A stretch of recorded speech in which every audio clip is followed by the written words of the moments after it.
Les généraux israéliens se sont exprimés, et c'est désormais public, c'est dans le New York Times, pour dire qu'ils n'ont absolument aucune preuve du détournement systématique par le Hamas de l'aide alimentaire. Donc c'est une fable, une de plus, qui a été montée de toutes pièces. Ça nous vient par des généraux israéliens qui sont responsables de cette question. C'est un article du New York Times qui a fait couler beaucoup d'encre.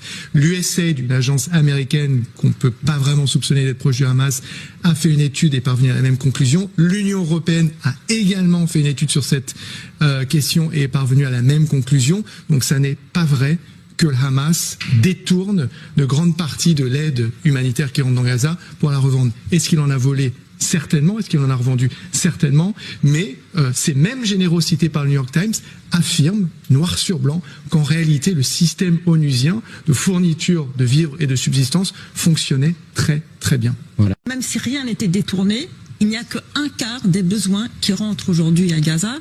Gallagher a aussi mentionné ces 1800, donc c'était 2279 calories par jour.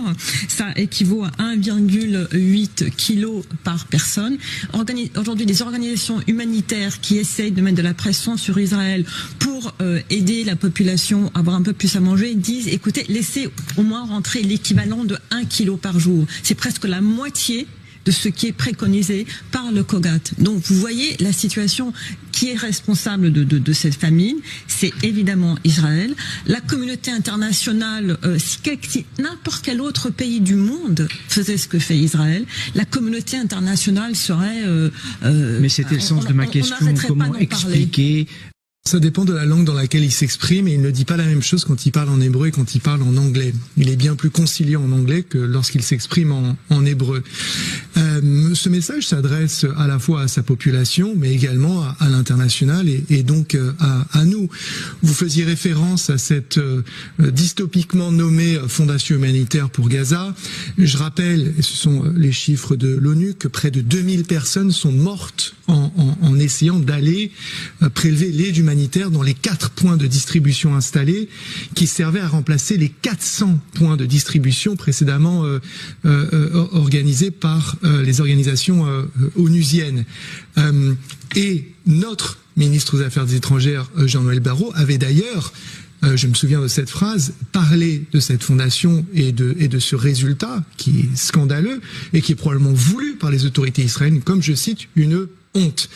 Benjamin Netanyahu est dans une espèce de fuite en avant qui entraîne d'abord les Palestiniens et les Palestiniennes. Est-il besoin de rappeler le bilan dramatique humain dans l'enclave palestinienne? Pas seulement, il faut parler de la Cisjordanie aussi et dans la région plus largement, mais son peuple aussi, et un pays dont la réputation est désormais ternie pour des générations et qui va devoir vivre avec ce qu'elle a fait subir à ce peuple et essayer de réinventer un mode de coexistence qui ne soit pas défini par l'agression, l'oppression, l'apartheid et le terme qui va hanter Israël pendant lui aussi des générations, en tous les cas jusqu'à ce que la Cour internationale de justice rende un verdict, celui de génocide. Et quand on connaît l'histoire du peuple juif, et c'est aussi pour cela, tout à l'heure vous posiez une très belle question, pourquoi est-ce qu'on a du mal sur ce sujet? Pourquoi est-ce qu'il y a ces passions, ces tensions, dès qu'on aborde ce sujet, qu'on ne ressent pas nécessairement quand on va accuser la Russie, comme je le fais,